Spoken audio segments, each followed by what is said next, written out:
बागेश्वर धाम पीठाधीश्वर धीरेन्द्र शास्त्री आज वाराणसी पहुंचे। वाराणसी में पत्रकारों से बातचीत में उन्होंने कहा कि आज हम काशी आए हैं। हमारा सौभाग्य है, मां गंगा को, विश्वनाथ जी को दंडवत प्रणाम करने का सौभाग्य मिला है। हम अपनी पूजनीय माता जी के साथ दर्शन करने आए हैं और यही तो कहेंगे कि पूरे विश्व में युद्ध का रास्ता निकल रहा है। हम यही कहेंगे कि भारत ही एकमात्र ऐसा है जहां से सनातन की गूंज से पूरे विश्व में शांति का रास्ता होगा। अमेरिका द्वारा ब्लैकमेल किए जाने के प्रश्न पर उन्होंने कहा कि अमेरिका का जो सत्ताधीश है वह बड़ा विचलित आदमी है, उसका कोई भरोसा नहीं है।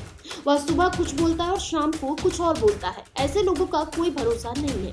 भारत को इस पर क्या नीति रखनी चाहिए, इस सवाल पर उन्होंने कहा कि भारत को इस पर नीति यही रखनी चाहिए कि हमें भारत को शांत रहना चाहिए। हमने किसी अपने पुराने गुरु से एक बार सुना था कि हमने जो पा लिया है उसको बचाना भी है और बचाना भी है। आज अविनाशी की भूमि काशी आए हैं। हमारा सौभाग्य है, माँ गंगा को, विश्वनाथ जी को दंडवत प्रणाम करने का सौभाग्य मिलेगा और हम अपनी पूजनीय माता जी के साथ आए हैं दर्शन करने।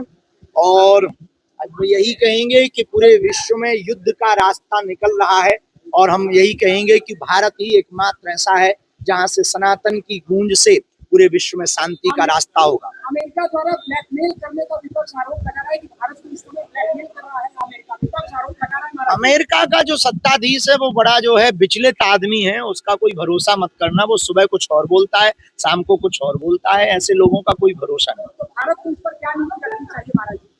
भारत को इस पर नीति यही रखनी चाहिए कि हमें भारत को, हमने किसी अपने गुरु से एक बार सुना था कि हमने जो पा लिया है उसको बचाना भी है और पचाना भी है।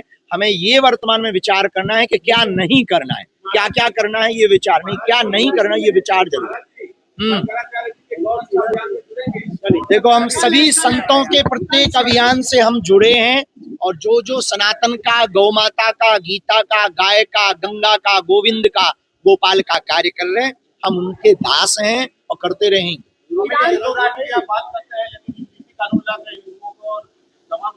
हम इस देश में जोड़ना चाहते हैं, तोड़ना नहीं चाहते हैं। और हमने ये बात अपने मंच से भी कही। बीजेपी के लिए हमारी यही प्रार्थना है कि पुनर्विचार किया जाए, देश में खाई या दीवार न बनाई जाए, एकता के सूत्र में सबको पिरोया जाए ताकि भारत भव्य हो, दिव्य हो, नव्य हो और भारत विश्व गुरु। फिलहाल इस खबर में बस इतना ही।